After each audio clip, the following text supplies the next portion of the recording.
नमस्कार, आदाब, सत श्री अकाल। गीत संगीत और मनोरंजन समूह के लिए मैं परमजीत सिंह। आइए दोस्तों, सुनते हैं कार्यक्रम खाना खजाना। तो खाना खजाना कार्यक्रम को सुनिएगा, वीडियो को लाइक शेयर कमेंट करें, चैनल को सब्सक्राइब करें। आपको कार्यक्रम कैसा लगता है आप कमेंट्स के जरिए और अपने वॉइस मैसेज के जरिए हम तक बता सकते हैं।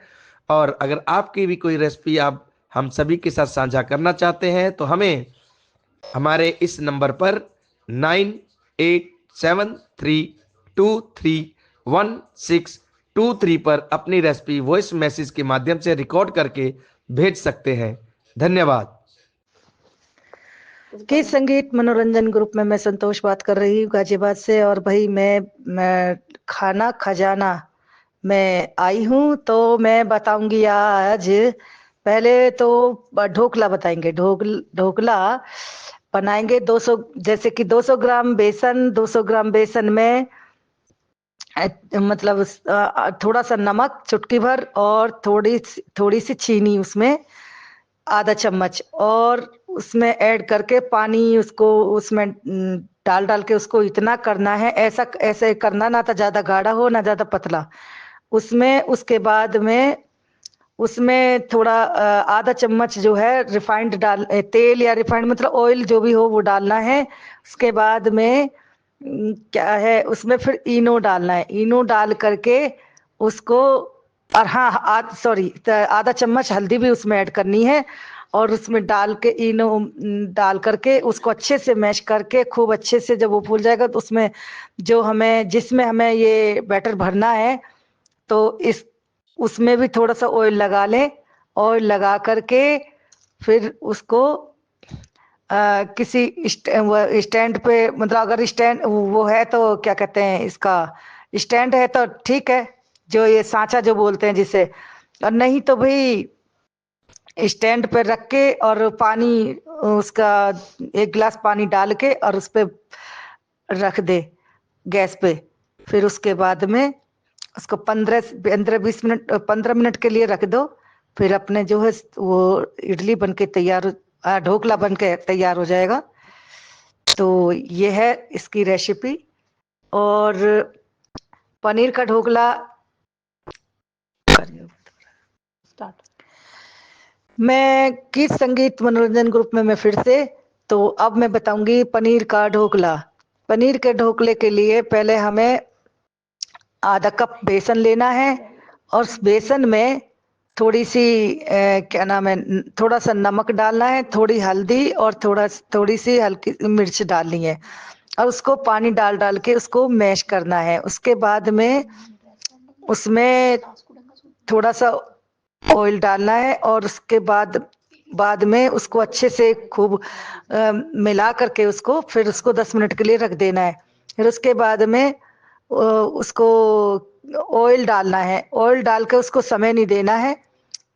उससे पहले हाँ, पनीर का 250 ग्राम पनीर जैसे, तो पनीर को लंबे लंबे मतलब कट कर लेने हैं, लंबे पीस करने हैं। उसके बाद में जब वो ऑयल ये नू डालने से पहले 10 मिनट के लिए रखना पड़ेगा वो पहले, इतने बेसन फूल जाएगा। उसके बाद में फिर ऑयल डालो। ऑयल डाल के बाद उसके बाद में क्या है कि पनीर का कट करके 3 गिलास छोटे छोटे साइज के लेने हैं। उसमें थोड़ा सा ऑयल लगा लेना है तीनों गिलासों में, और 2 चम्मच बेसन डाल के और वो पनीर जो है टुकड़े उसमें डाल के फिर ऊपर से बेसन भर देना है। फिर उसके बाद बेसन इतना होगा, थोड़ा सा गिलास खाली होना चाहिए क्योंकि वो फूल जाएगा।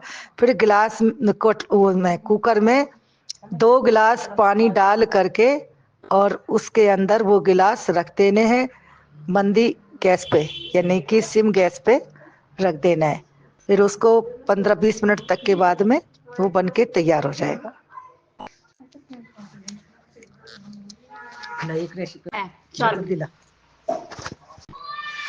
गीत संगीत मनोरंजन ग्रुप में मैं फिर से एक रेसिपी लेके आई, मूंग की दाल के लड्डू। मूंग की दाल के लड्डू मतलब धुली हुई दाल होनी चाहिए। तो उस दाल को पहले मतलब उसको अच्छे से धूप लगा लो, जिससे कि वो सीलन आती रहती है ना, इसलिए। तो उसको सुखा के फिर उसको पिसवा लो चक्की से। चक्की में पिसवा के और उसे भून लो, जैसे आटा भूना जाता है ना लड्डू के लिए, इसी तरह से उसको भी भूनो। और भून कर उसमें फिर ड्राई फ्रूट, गोंद वगैरह, और गोंद ना हो तो कनी, कनी जो कनी होती है गोंद से मोटी होती है, तो वो हो तो और अच्छी होती है। तो ये गर्मियों के लिए है ये लड्डू। तो उसमें कनी भून करके उसमें डाल दो, और ड्राई फ्रूट वगैरह जो भी डालना है वो डाल के, और उसके लड्डू बनाओ। तो ये लड्डू जो है उसके लिए फायदे रहते हैं, जैसे किसी के वाइट पानी जाता हो, इसमें दिक्कत हो, कमर कटती हो जैसे, तो उसके लिए बहुत फायदेमंद होता है। जिसके अंदर ज्यादा ही गर्मी हो, तो ये ठंडी होती है मूंग की दाल, तो इसलिए तो ये बहुत फायदेमंद है। तो ये है मेरी मूंग की दाल की लड्डू की रेसिपी।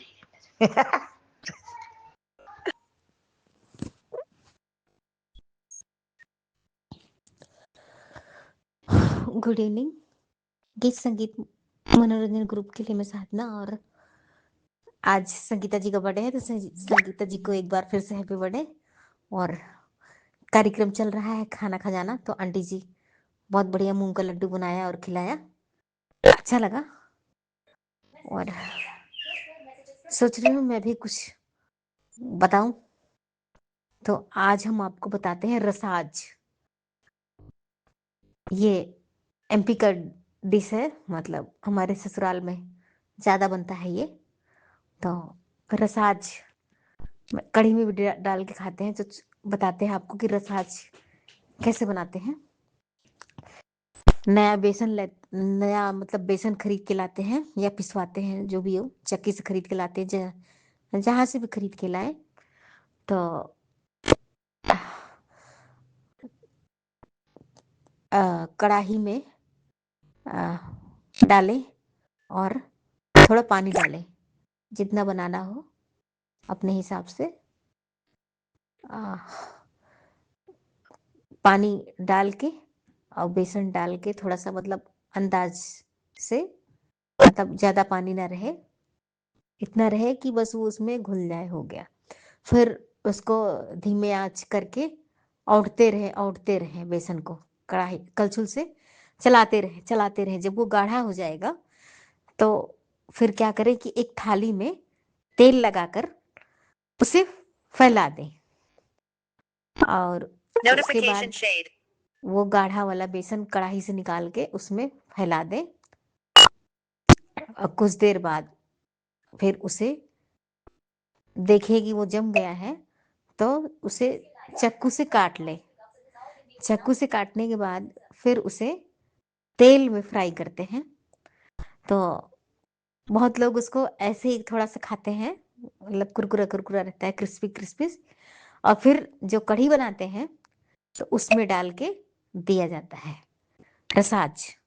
तो मैंने कैसे बताया कि एक मतलब नया बेसन लाते हैं, पुराने बेसन का नहीं बनता है, नया बेसन ही होना चाहिए। और कढ़ाई में मतलब डाल के थोड़ा पानी डाल के औटते रहें, जब वो गाढ़ा हो जाए तो एक थाली में तेल लगा के उसे फैला दें।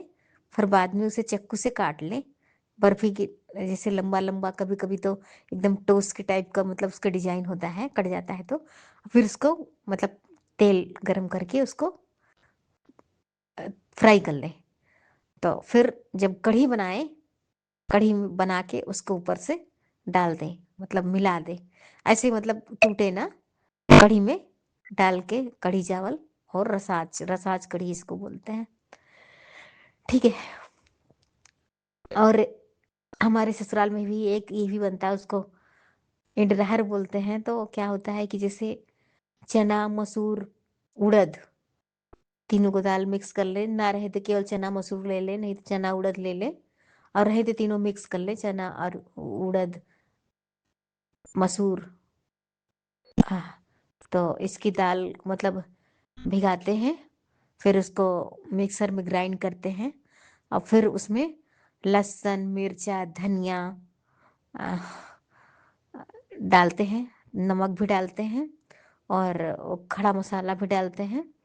तो इसको हम मिला लेते हैं। उसके बाद एक कढ़ाई में पानी गरम करते हैं, कढ़ाई में पानी गरम करते हैं, और एक थाली में तेल लगाकर उसे फैला के दूसरी थाली में ढक देते हैं। कढ़ाई में पानी गर्म है तो उसी के ऊपर हम थाली में तेल लगा के वो दाल को फैला देते हैं अच्छे से, और दूसरी थाली से ढक देते हैं। मतलब कैसे वो पकेगा कि कढ़ाई के ऊपर थाली रख के उसमें तेल लगा के और दाल को फैला देते हैं, दूसरी थाली से ढक देते हैं। दाल के अंदर पानी ना जाए, लेकिन पानी के ऊपर ही उसको रखना है, तब वो पक जाता है। जब वो पक जाता है तो फिर उसे चक्कू से काट लें तो उसको बहुत लोग गरम गरम ऐसे भी खा लेते हैं। और उस मतलब गरम गरम ऐसे खाते तो उसको उसना बोलते हैं। और फिर जिसका मन हुआ ना खाने का इस तरह से, तो उस तरह बनाते हैं। उसके बाद फिर उसको तेल में फ्राई करते हैं, फिर कढ़ी बनाते हैं तो कढ़ी में डाल देते हैं, तो कढ़ी के साथ खाते हैं। कढ़ी चावल और वो खाते हैं तो उसको इंडरहर बोलते हैं। तो मैं फिर एक बार बता रही हूँ कि जैसे हमको बनाना है तो चना मसूर उड़द की दाल लेके भिगा के उसको मिक्सर में ग्राइंड कर देते हैं, तो उसी में लहसुन मिर्चा धनिया अदरक खड़ा मसाला ये सब डाल देते हैं, नमक बढ़िया मिला के फिर कढ़ाई में रख देते हैं। पानी गर्म होता है और एक थाली में तेल लगा के उसको फैला के दूसरी थाली से ढक देते हैं। फिर निकाल के देखते हैं पक जाता है, चाकू से काट लेते हैं। तो कुछ लोग जैसे गरम गरम ऐसे भी खा लेते हैं, और या तो फिर उसको निकाल के फ्राई करके कढ़ी बना के कढ़ी में डाल के खाओ चावल के साथ। तो ये 2 डिश मैंने 2-2 बार बताया ताकि आप लोग को अच्छे से समझ में आए, और बाकी बढ़िया लग रहा है। Okay, thank you, bye bye. Pause button. Double tap to activate. नमस्कार, गीत संगीत और मनोरंजन समूह पर मैं पूनम शर्मा। तो कैसे हैं सभी? उम्मीद करती हूँ बहुत अच्छे होंगे। और भाई यहाँ पर कार्यक्रम चल रहा है खाना खजाना। तो मैं भी एक छोटी सी मतलब साधारण सी रेसिपी लेकर के आई हूँ। ज़्यादा ऐसी नहीं है, थोड़ी सिंपल ही है और ज़्यादा मेहनत वाली नहीं है। तो चलिए अब मैं बताना चाहूँगी कि देखिए, सब्जियाँ तो सब लोग बनाते हैं, ठीक है, सभी लोग बनाते हैं। बट आज मैं अपनी रेसिपी के माध्यम से बताना चाहूँगी कि आंबी और मिर्ची की चटनी, फ्राई चटनी कैसे बनाते हैं। जो कच्चे आम होते हैं और हरी मिर्चियों की चटनी कैसे बनाते हैं। तो मैं आपको ये रेसिपी आप लोगों के लिए लेकर के आई हूँ। तो चलिए स्टार्ट करते हैं। तो सबसे पहले हम क्या करेंगे, जैसे मान लीजिए हमारे पास 1 पाव हरी मिर्चियाँ हैं और आम भी है हमारे पास। तो ये चीज़ हम ले लेंगे और 3-4 प्याज ले लेंगे, ठीक है। उसके बाद हमें क्या करना है, मिर्चियाँ जो हैं हमारी, उन मिर्चियों को अच्छे से धो लेना है। धोने के बाद उन्हें काट लेना है, मतलब बीच से बिल्कुल अलग कर देना है, चीर देना है उन्हें। या फिर आप जुड़ा हुआ भी छोड़ दें तो भी कोई दिक्कत नहीं है, लेकिन उन्हें लंबा लंबा काटना है। तो मिर्चियों को हम इस तरीके से काट लेंगे। और फिर जो हमारे पास आम भी है, कच्चे वाले आम, उनको भी हम छोटे छोटे पीसेस में काट लेंगे। और प्याज को लंबा और बारीक काटना है। तो इस तरीके से हमने अपनी इन चीज़ों को काट लिया। और उसके बाद क्या करना है, हम लेंगे कढ़ाई को थोड़ा सा गर्म होने देंगे। गैस को ऑन करेंगे, कढ़ाई को थोड़ा गर्म होने देंगे। जब कढ़ाई थोड़ा गर्म हो जाए तो उसमें डालेंगे तेल। और तेल इस तरीके से डालना है ताकि जो हमारी ये चटनी है वो अच्छे से फ्राई हो जाए उसमें, है ना, क्योंकि इसमें बिल्कुल भी पानी नहीं डालना होता है। तो इसलिए थोड़ा सा तेल, एक गहरी करछी में तेल, अगर हमारे पास गहरी करछी है तो उसमें 1 करछी भर करके तेल डाल ले और थोड़ा सा और एक्स्ट्रा भी डाल ले, है ना, 1.5 चम्मच के करीब करीब। तो ऐसे तेल इसमें हम डाल लें और उसको अच्छे से गरम होने देंगे तेल को। तो जब तेल पकने लगता है दोस्तों तो उसमें खुशबू बहुत अच्छी आती है। तो फिर हमें क्या करना है, जब हमारा तेल अच्छे से पक जाए, उसमें बढ़िया खुशबू आने लगे, फिर हम क्या करेंगे, जैसे हम हर सब्जियों के लिए जीरा यूज करते हैं, तो यहाँ पर जीरा यूज नहीं करना है हमें। यहाँ पर हम लेंगे छोटी चम्मच एक सौंफ, जो मसाले वाली सौंफ आती है, जिसको करेले में भी यूज किया जाता है, और कभी आप मीठी वाली आंबी, गुड़ की आंबी जो बनाते हैं वो बनाए होंगे, तो उसमें भी यूज किया जाता है। तो हम वो मसाले वाली सौंफ लेंगे और एक छोटा चम्मच, और उस सौंफ का तड़का लगाएंगे। तो हमारा तेल हो गया है गरम। अब हम इसमें सौंफ का तड़का लगाते हैं। उसके बाद क्या करेंगे, जो हमारे पास प्याज है कटी हुई, बारीक वाली लंबी वाली प्याज, उसको हम डाल देंगे और उसको अच्छे से भूनना है बढ़िया तरीके से। और जब प्याज भूनती है तो उसकी भी बहुत अच्छी खुशबू आती है दोस्तों, भीनी भीनी। तो खुशबू पर हम विशेष ध्यान दें, क्योंकि हम देख तो नहीं सकते थोड़ा सा, तो हम ध्यान दें। और जब हमारा प्याज भुन जाता है तो बहुत अच्छी खुशबू आती है। उसके बाद प्याज भूनने के बाद हमें क्या करना है, उसमें डालेंगे टेस्ट अनुसार नमक डालेंगे उसमें, ठीक है। और डालेंगे धनिया पाउडर भी हम इसमें डाल देंगे। तो इतनी चीज़ें ऐड करेंगे, इसमें ज़्यादा कुछ ऐड नहीं करते। और धनिया पाउडर, नमक, और फिर उसके बाद हम क्या करेंगे, इसमें डाल देंगे हरी मिर्ची। और हरी मिर्चियों को कुछ देर हमें चलाते रहना है, उनको अच्छे से फ्राई कर लेना है, ठीक है। जब वो फ्राई हो जाए, थोड़ी देर तक फ्राई करेंगे। उसके बाद वो हल्की हल्की सी कच्ची जब रहती है, तो क्या करेंगे, उसमें डालेंगे आंबी, कच्ची वाली आंबी उसमें डालेंगे, जो हमारे पास कटी हुई है ना। तो ये हमारी लास्ट, इसमें हमने कर दिया आंबी ऐड, कच्ची आंबी को ऐड कर दिया है लास्ट में। अब हम इसे अच्छे से मिक्स कर लेंगे, पूरी सभी चीज़ों को जो जो हमने इस कढ़ाई में ऐड किया है। तो अब उसको अच्छे से चलाते रहना है कुछ देर के लिए। गैस को सिम करके छोड़ देंगे और उसको पकने देंगे चटनी को, क्योंकि इसको बिल्कुल फुल पे नहीं जलाना है, लग भी सकती है, जल भी सकती है। तो इसको अच्छे से सिम गैस पे ही पकाएंगे कुछ देर तक, और बीच बीच में चलाते रहेंगे।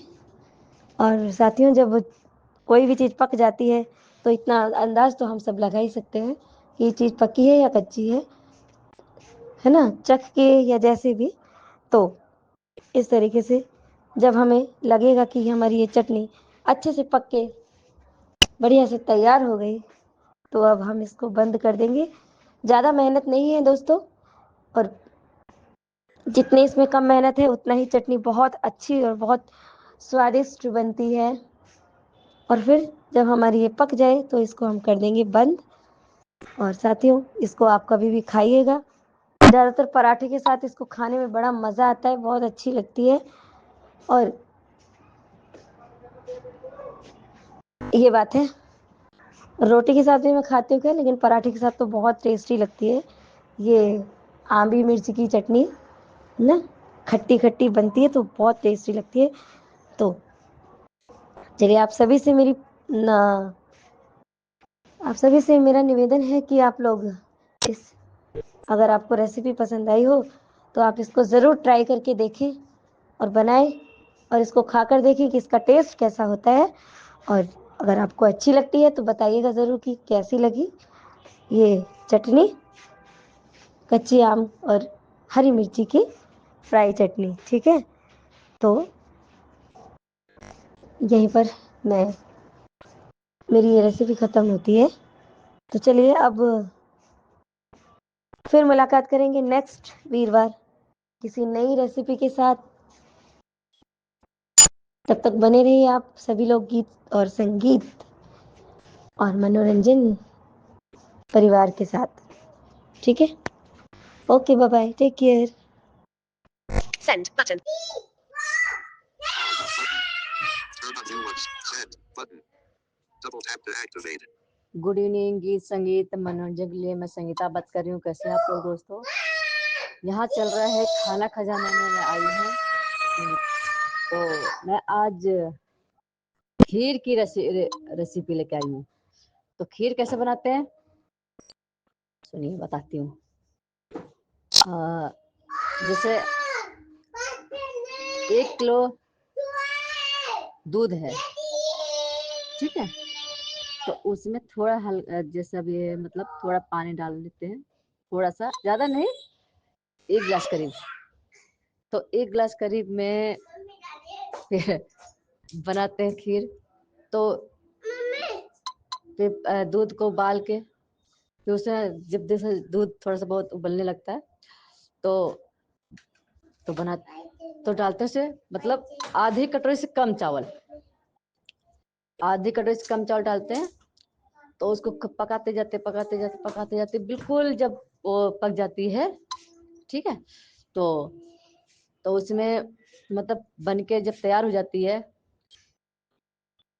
तो बन के जब तैयार होती है तो उसमें क्या क्या डालते हैं, वो मतलब इलायची डालते हैं, और किशमिश, काजू, बादाम और गोला, ठीक है, ये सब डाल देते हैं। तो इलायची भी डालते हैं। इलायची की मतलब इलायची से क्या होता है, खीर वगैरह में डालते हैं तो बढ़िया खुशबू आती है, तो खाने में और भी स्वादिष्ट होती है, ठीक। तो फिर तो जब बन के तैयार होती है खाने में तो इतनी टेस्टी लगती है कि क्या ही बताया जाए। तो आप लोग सुनिएगा। तो फिर चलिए मैं दूसरे में आती हूँ। तो साथियों, आपको कार्यक्रम खाना खजाना कैसे लगा? आप हमें अपने मैसेजों के द्वारा या कमेंट बॉक्स में लिखकर भी बता सकते हैं कि आपको खाना खजाना कार्यक्रम कैसा लगा। वीडियो को लाइक, शेयर, कमेंट्स जरूर करें, चैनल को सब्सक्राइब करें। यदि आप अपनी रेसिपी हमारे इस कार्यक्रम में शामिल करवाना चाहते हैं तो अपनी रेसिपी को एक वॉइस नोट के माध्यम से रिकॉर्ड करें और हमारे 9873231623 पर भेजें। आपका जो भी रेसिपी होगी खाना खजाने को लेकर, हम अपने कार्यक्रम में उसे शामिल अवश्य करेंगे। दीजिए इजाजत। नमस्कार, शब्बा खैर, टेक केयर।